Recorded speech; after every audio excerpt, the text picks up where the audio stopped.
water is that? Or you imagine you weigh very little. Imagine you only weigh 100 pounds. Well, that's still 70 pounds of water. Now, to move that is nothing for the moon. The moon moves the entire ocean. Now, you think moving your 70 or 80 or 100 pounds of water in your body, that you're not going to be impacted by the pull of the moon? When the millions or billions of pounds of water that's in the ocean is moved that much, and we act like it has no impact on us? It's impossible. It's an absolute impossibility that the moon moves the water in the ocean that much and it doesn't impact us. So, on a physical level, whether we are subtle enough to recognize it or not, the pull of the moon, the pull of the sun, the pull of the planets, it impacts us. Now, the goal is not to become unimpacted by that. Because as long as you have a body, you will be impacted. It's like saying, give me the mantra to overcome the impact of gravity. I don't think there is a mantra like that. Or you would see the saints flying through the sky. If they jumped up, they'd never come back down. If it were just that somehow with the power of the mind we were able to overcome the pulls of the body, the workings of the natural world, everyone would do it. Seems like fun to fly, jump off a building, fly like a bird, why not? But you never see anyone do it. Even the most enlightened masters, I've never heard of any of them jumping off a building and flying like a bird. They can do all kinds of other incredible feats. But other than Hanumanji leaping across the ocean, which wasn't really flying, it was a different type of feat, you never hear of those that defy gravity.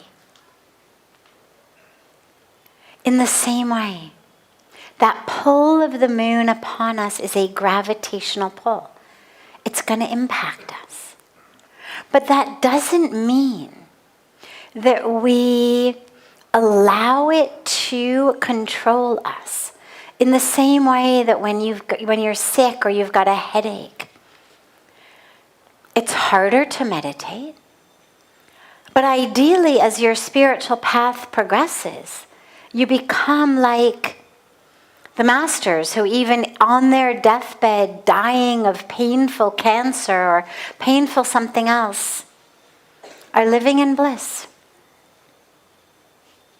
Living in bliss.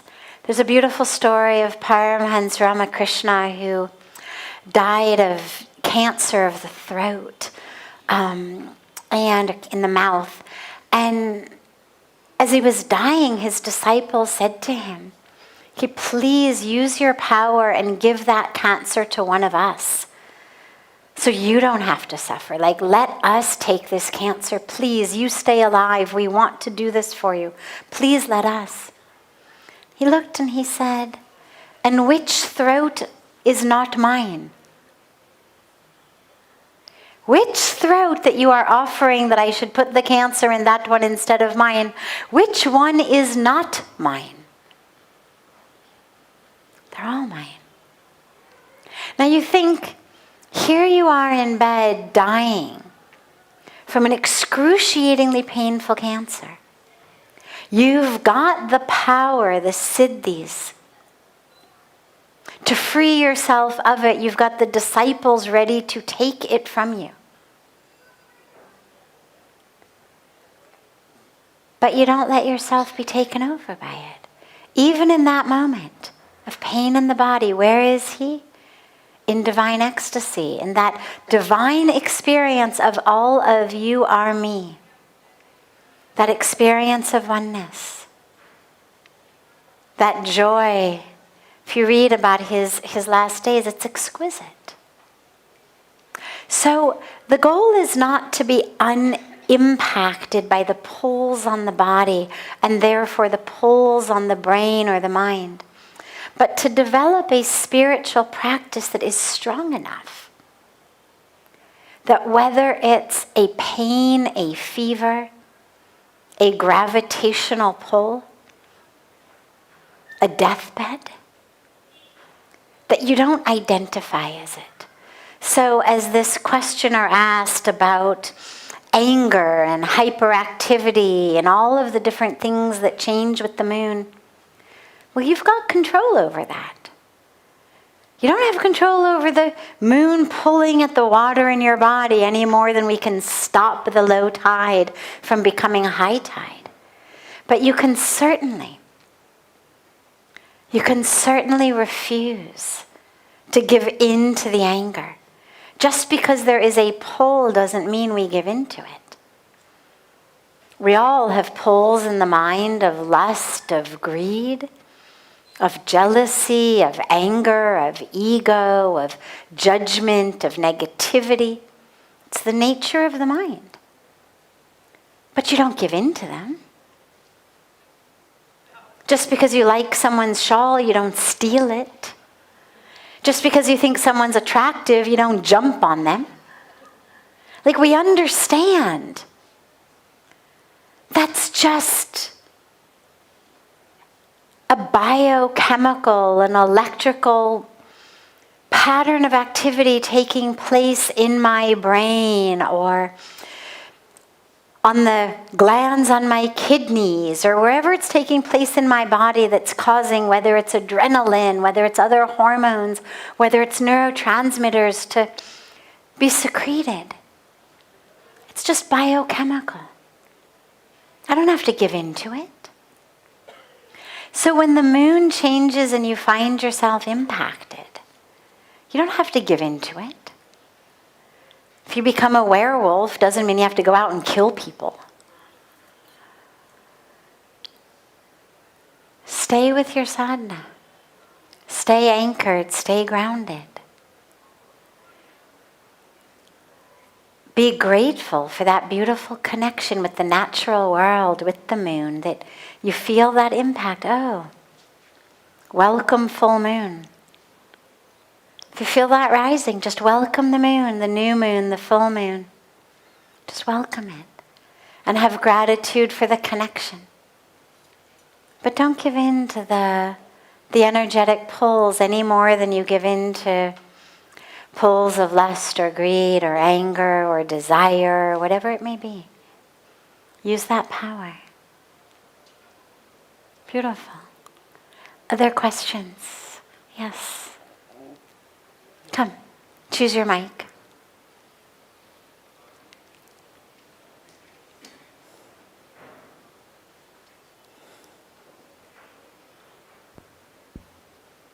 First of all, I would like to thank you, acknowledge you for everything you have done.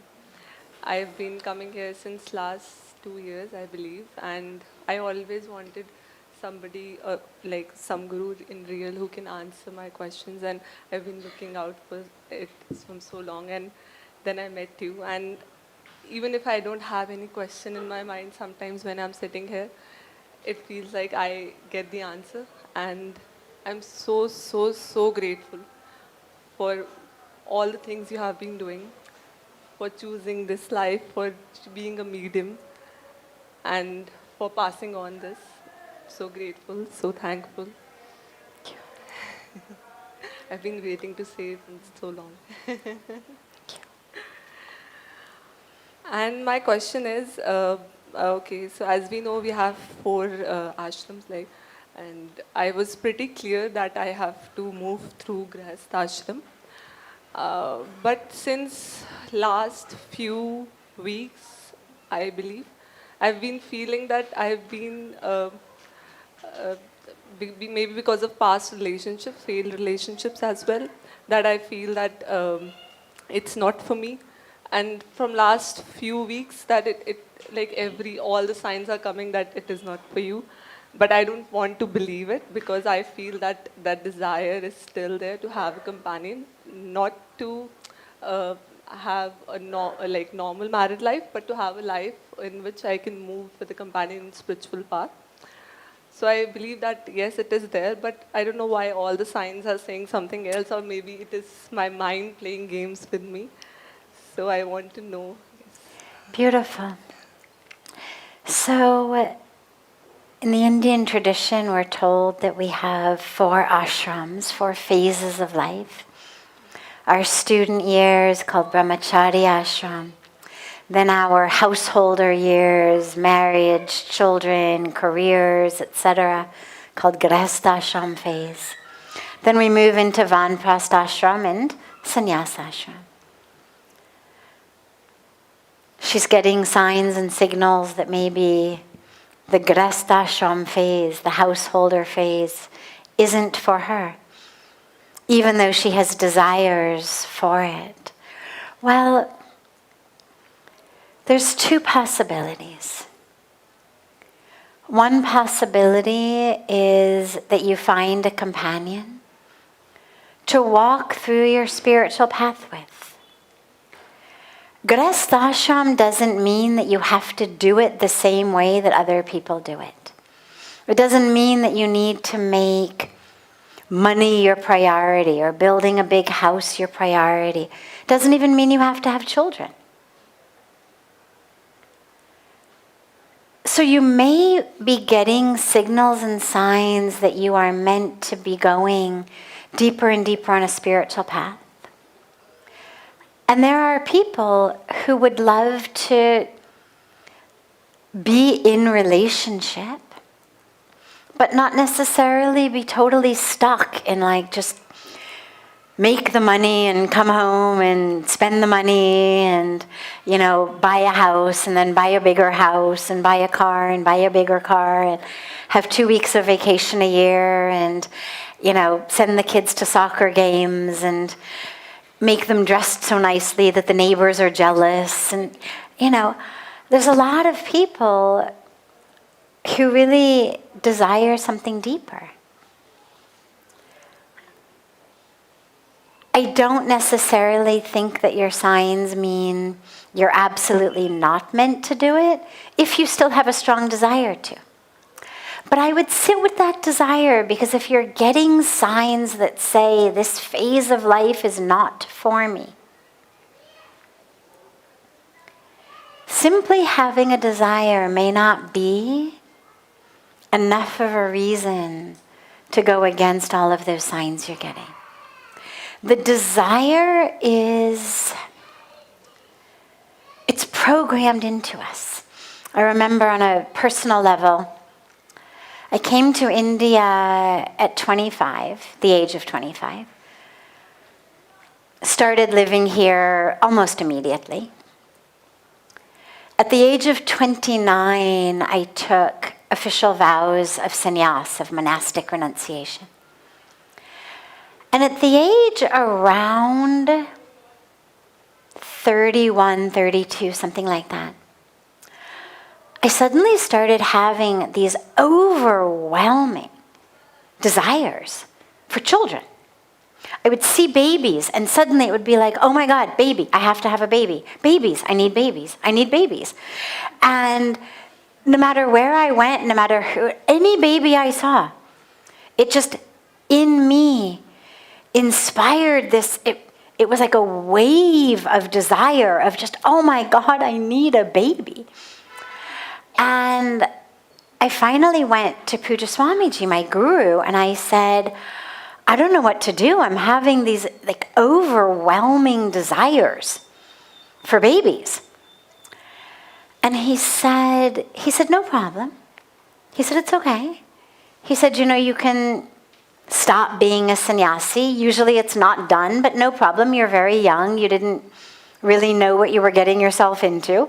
And he said, no problem. You can, stop being a sannyasi, and we'll find you a nice Indian man to marry, and you can have babies. And I said, no. Like, I have no interest in being married. I'm not having desires for sex. Like, I just want babies.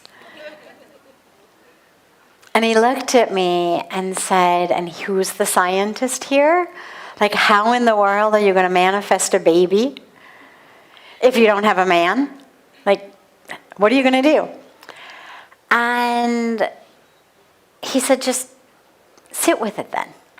Just see what happens. Just leave it in God's hands. And after not too much time, the desires passed. And I realized as it was going on that it was biochemical. Like, women's bodies have been programmed and evolved for tens of millions of years to have babies. It's how we carry on the species. And, early 30s starts to be kind of a peak time of if you don't start now, you're not going to be able to have enough of them. Because remember, our bodies are still based upon times in which child mortality was very high. Society has evolved very, very quickly. The bodies don't evolve so quickly.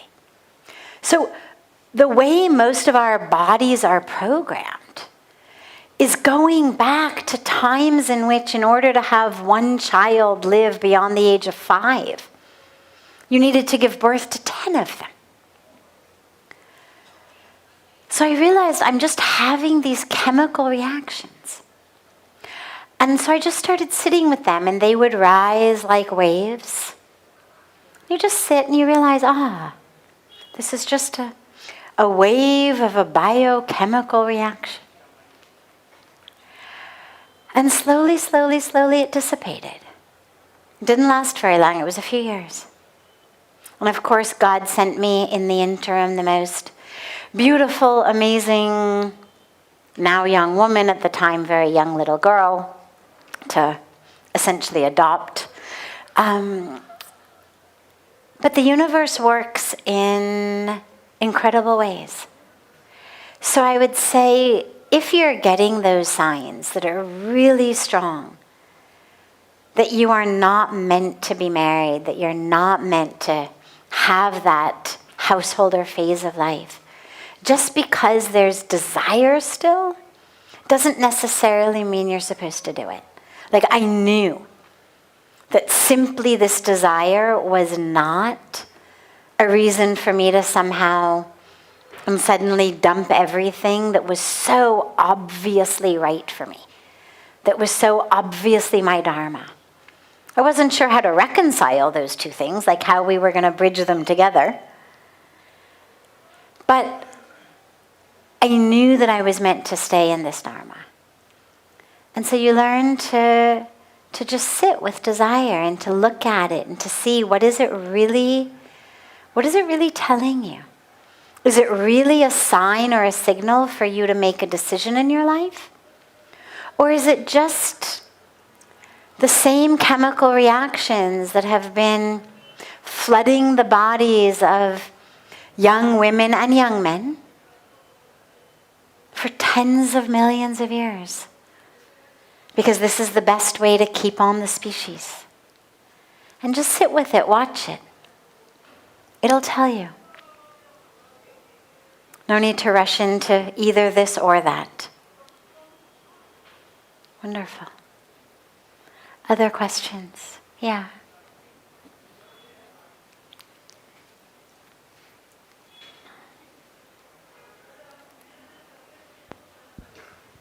Jai Shri Krishna. Jai Shri Krishna. Radhe.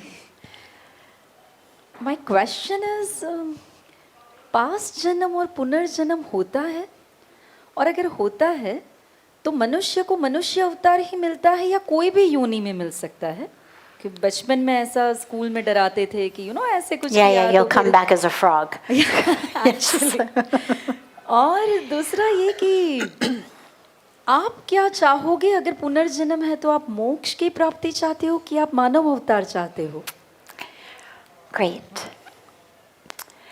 So, yes, past lives absolutely exist. This cycle of birth and death and reincarnation absolutely exists. We now have not just spiritual evidence, but scientific evidence. If you go on Google and you start Googling past life evidence, there's all kinds of stories, not just from India, but of young children with vivid memories that are later proved to be exactly right in situations where there's no way that this child knew. But kids, and it's much more frequently with young children, where they'll come into this world, they'll be a few years old, and they'll have a very clear sense of, oh, my other family, this happened to me in this place, and they'll go back and they'll find, yes, certain number of years ago, this type of accident happened, that one died. The kids will say things like, in my closet is my, Snoopy dog. And the parents will say, yes, oh my God, it's still there. So there's lots and lots of evidence. We know it exists. Do humans always come back as humans? Ideally, yes. Ideally we always move forward. It's said that a human birth is the highest birth in this spiritual evolution because we are the most conscious. We are most definitely not the most kind. We are most definitely not the most intelligent. But it is said that we are the most conscious, that we are the only being, the only species that has the ability to be conscious of itself, to actually say, I am not my body. Who am I? Neti neti. These sorts of practices are to say, aham brahmasmi, that sort of awareness that I am one with the divine. It's believed is only possible for humans. That no other species actually can look at itself. But if you throw away this human birth, I have no doubt that you're not going to get it again. We don't hear stories scientifically of the earthworm that remembers its previous human incarnation because earthworms don't speak our language. They're not showing up in science labs saying, hey, I remember my past birth. I really messed it up. That's why I'm an earthworm this time. They're not going on, lecture circuit saying, don't make the mistake that I made or you too will be an earthworm. They're just earthworms. Or frogs, or whatever. I think it is possible. I don't know. Again, because we don't have any evidence of that. But I think that you would have to go really, really far down to deprive yourself of even the benefit of a human birth again. I think probably what's more likely, if you really mess up this one, is that you're just going to come back in the next life in a way such that you have to not only learn all the lessons you were supposed to learn this time, but now you have to literally eat the bitter fruit of all of the seeds that you planted in this lifetime. And in terms of desire for, do I desire moksha, freedom, liberation, or coming back? I love this life. I love this body. Really, I marvel at it. Every morning in my gratitude practice, the very first thing that pops out of my mouth, first thing that comes to my mind is thank you, God, for this incredible body. Like, here we still are. It's amazing. This body is amazing. I love it. Doesn't mean that it doesn't cause pain sometimes. But I love it. I love what it can do. I love that it's changeable. Gaining too much weight, you can lose weight. Losing too much weight, you can gain weight. Getting flabby, you can exercise. Feeling tired, you can rest. I mean, I love that it's so open to all of that which we do. I love the fact that you can make really stupid mistakes like eating a whole bunch of pizza and French fries for dinner, and yet you wake up the next morning and it just comes right through you and you get a brand new start again, fresh. Like amazing. It's incredible. I love the body. I love that which I experience through the senses. I love the sound of beautiful music.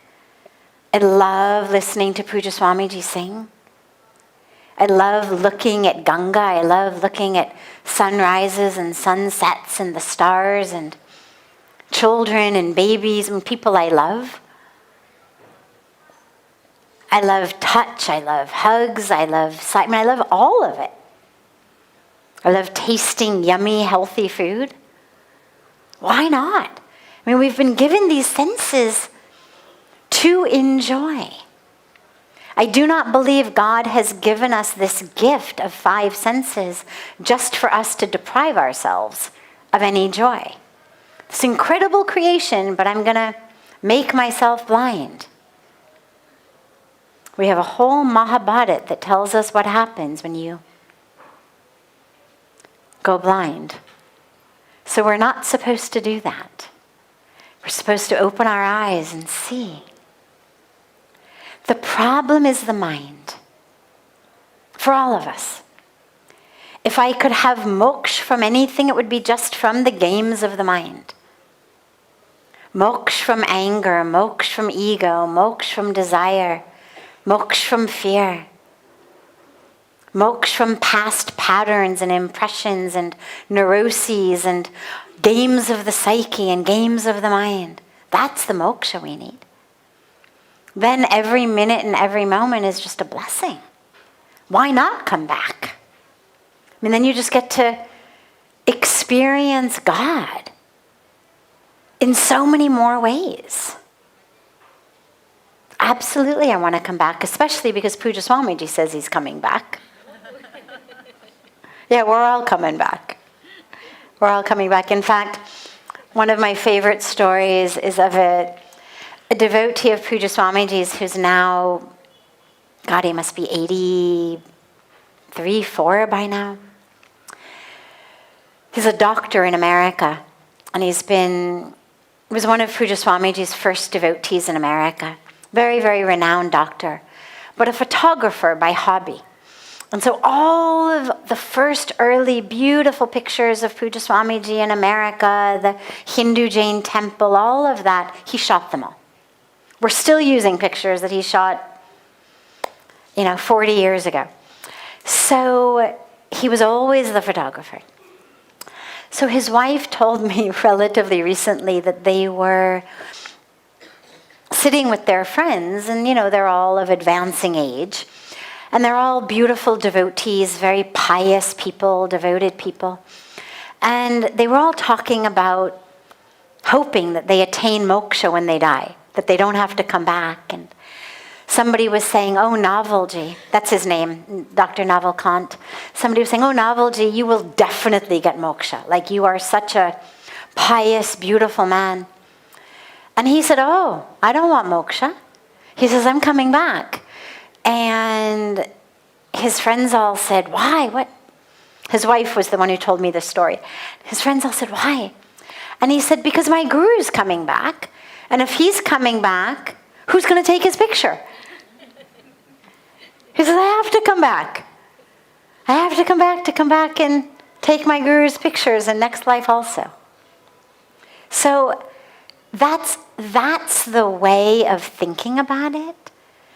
When the mind stops being something that troubles you. Then it's like, yeah, eventually I'll lose this body. The body's going to stop working so well. then I'll get a new one. I'll get to start all over again. And if you're free from the mind, then what a blessing. I mean, you look at this creation, amazing. The only problem is the mind. Beautiful. Have a beautiful, beautiful rest of your evening, everyone. A beautiful morning and day to our family joining us from all over the world online. And I look so forward to seeing you all tomorrow. We do have our special New Year's retreat that is beginning tomorrow in the afternoon. It starts with Darshana's beautiful meditation class at 3, and then an orientation, and then it continues on through January 1st. It's all open to everyone. There's no charge for anything. It's full of yoga, meditation, philosophy, past life regressions even, Ayurveda, Satsang, of course, beautiful nature walks, so much. A very, very special ceremony on the 31st evening and first morning. So if you would like to get more information and sign up for that, I'll ask actually Darshana if you and Preeti, I don't see her, so if you can stay back, I'm going to help people connect with Preeti or Manisha in the office to sign up for it. That will be wonderful. Anybody who would like to sign up, you are more than welcome. And even if you can't join us for the full